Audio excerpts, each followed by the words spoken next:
Orang Korea kata kadar etis yang paling tinggi sekali di Asia. Dia kata dia mengaku dirinya etis. Ya. Okey, saya tanya, betul ke? Dia kata betul. Jadi bila bapa kamu mati, kamu buat apa? Oh, kita buat ni upacara. Kenapa kamu buat upacara? Tanam saja cukuplah, ataupun bakar cukup. Kenapa buat upacara? So dia akhirnya dia mengakui ada apa akan berlaku selepas dia mati itu. Ini etis ini. Dia mengaku dirinya etis, ya. Dan dalam Plato, dia dalam satu dialog, Phaedo menceritakan pasal tu sebab Socrates tu dia nak mati dia tak kisah. Sebab dia akan ada satu kehidupan yang lain, ya. Dalam itu dia jelaskan ada percayanya hidup selepas mati itu. Bagaimana mereka percaya itu berlain, berbeza-beza, ya. Tetapi kita percaya seperti yang di Wahyu diceritakan pada kita. That is enough for our salvation, ya. Itu yang penting. Tetapi saya kata cuma dalam konteks kita, dunia kita yang bertembung dengan kawan-kawan kita, bila dia tanya macam mana, kita mesti bersedia bercerita. Kita cerita tadi, nak dengar macam mana konsepsi kamu tentang Tuhan. Tuhan ni 3 ke 1 ke, bagaimana, ya. Kalau bertemu dengan kawan kita yang Hindu, kamu sembah apa? Dia kata saya sembah Ganesha. Ada yang kata saya sembah Kali, ya. Ada yang mengatakan sembah Subramaniam, ya. Jadi banyak kata tak ada, dia kata satu. Jadi kita ini berdepan dalam suatu suasana yang mana kita mahu tak mahu berinteraksi, dan saya kata ini perlu untuk appreciate. Bahkan ia akan melibatkan ke misalnya masalah polisi. Misalnya orang Islam satu tempat karya satu masjid, kenapa orang Hindu nak ada banyak temple pula? Satu cukuplah. Dia tak tahu yang ini Ganesha, temple Ganesha, yang ini temple Kali, yang ini temple Kali yang warna putih, yang ini temple Kali warna hitam, ya. Jadi masing-masing menyembah pada yang lain. Jadi kita kena faham struktur agama mereka masing-masing, ya. Jadi ini saya rasa perlu kita fahami, dan yang saudara Hafiz faham itu memang betul, perfectly right and sum up, yang kita faham, ya.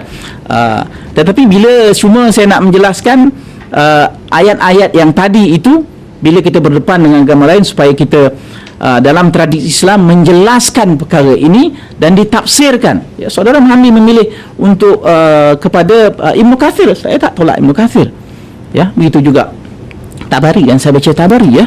Tetapi yang saya baca jelas oleh Abdul Razak Kashani, dan dia dapat memberikan penjelasan, and everything fall into places, ya, dalam kepelbagaian agama dan akidah dunia, dan ini memudahkan kita untuk melakukan engagement dengan agama-agama lain. Sekian, terima kasih.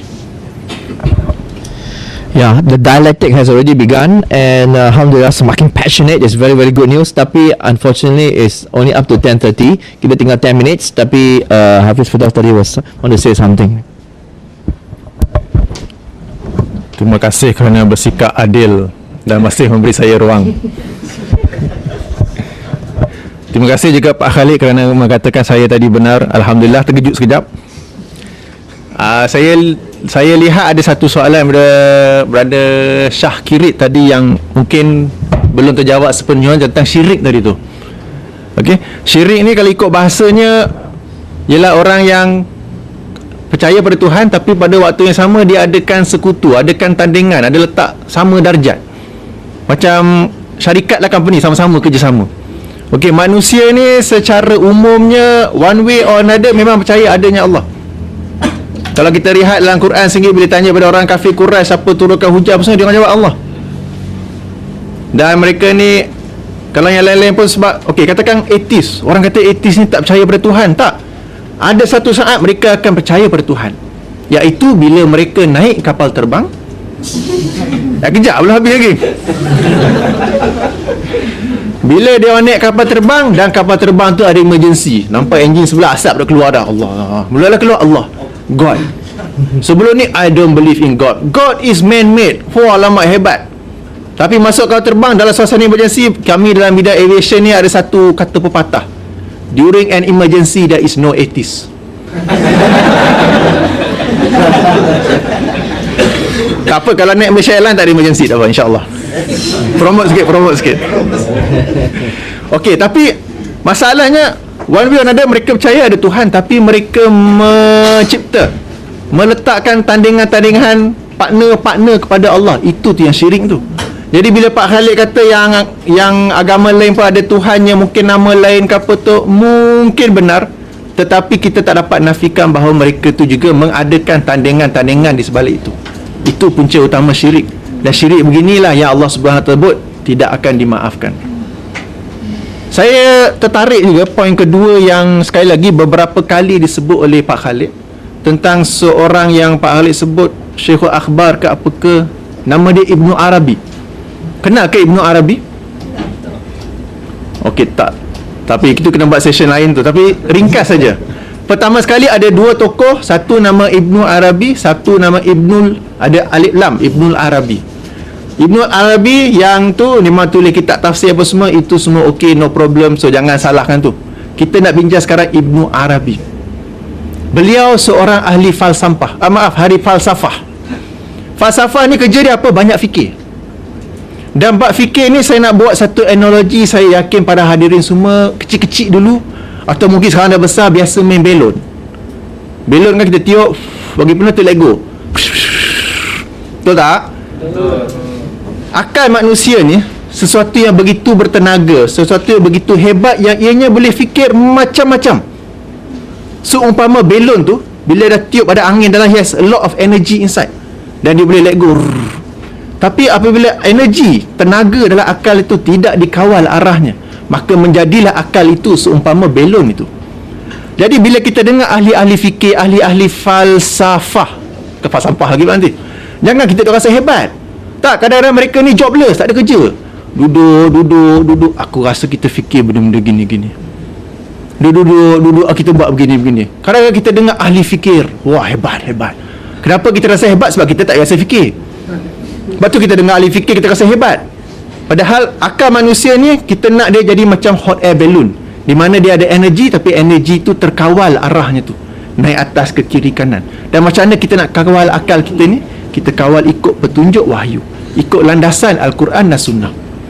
Kerana itu Ibnu Arabi, sekalipun dihormati oleh setengah pihak, khasnya oleh orang-orang bukan Islam, ataupun lebih tepat belum Islam, beliau bukan seorang tokoh yang dihormati di kalangan umat Islam, bahkan di kalangan ahli tasawuf sekalipun. Sebab Ibnu Arabi asalnya ahli tasawuf, tetapi dia, sebagai contoh kalau kita rujuk Ar-Risalah oleh karangan Imam Al-Qushairi, Imam Al-Qushairi tokoh tasawuf yang dihormati. Dalam kitabnya itu beliau ada menerangkan biografi tokoh-tokoh tasawuf yang dihormati. Beliau tidak menyeraikan Ibnu Arabi, kerana menganggap Ibnu Arabi ini adalah perosak tasawuf. Kerana Ibnu Arabi lah masuknya falsafah ilmu tasawuf, sehingga tasawuf menjadi sangat kotor sebagaimana sekarang ini. Pada asalnya tasawuf itu hanyalah satu ilmu untuk mengajar kita berakhlak baik, jujur, rendah diri, sabar, mahabbah dan sebagainya. Jadi sekarang ni nak sebut Ibnu Arabi, saya heran yang kalau kita ni umat Islam, kita ada perbincangan nak cari yang tepat, bukankah lebih hebat kita rujuk kepada qala Allah Ta'ala dan qala Rasulullah sallallahu alaihi wasallam, bukan qala Ibnu Arabi. Sama-sama kita tahu, sebab kita ni orang beriman kan, kita rujuk surah An-Nisa ayat 59. Ya ayyuhallazina amanu, Allah address kita ni, ati'ullah wa ati'ur rasul wa ulil amri minkum. Fa in tanazatum fi syai'in, jika kamu berbeza pandangan tentang sesuatu perkara. Rujuk tokoh mana? Tak, farudduhu ila Allahi wa rasulih, maka kembalilah ianya kepada qala Allah Ta'ala, qala Rasulullah SAW. In kuntum tu'minuna billahi wal yawmil akhir, jika benar kamu beriman kepada Allah dan hari akhirat. Ini ciri-ciri kita ni. Sebab kalau orang lain katakan saya pula bawa tokoh A kata ni, Syekh A kata B, Syekh ni, habis nak ikut mana satu ni? Okay, sebab kita sekarang ni nak bincang Islam dengan konteks agama-agama lain, Islam dengan konteks cosmopolitan. Jadi bila Islam bukan qala Syekh, tetapi qala Allah dan qala Rasulullah sallallahu alaihi wasallam. Jadi cukup ya?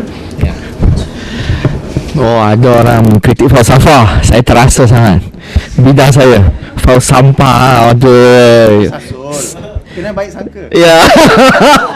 Banyak kali tersasar. Kami bukan najis mughalasah.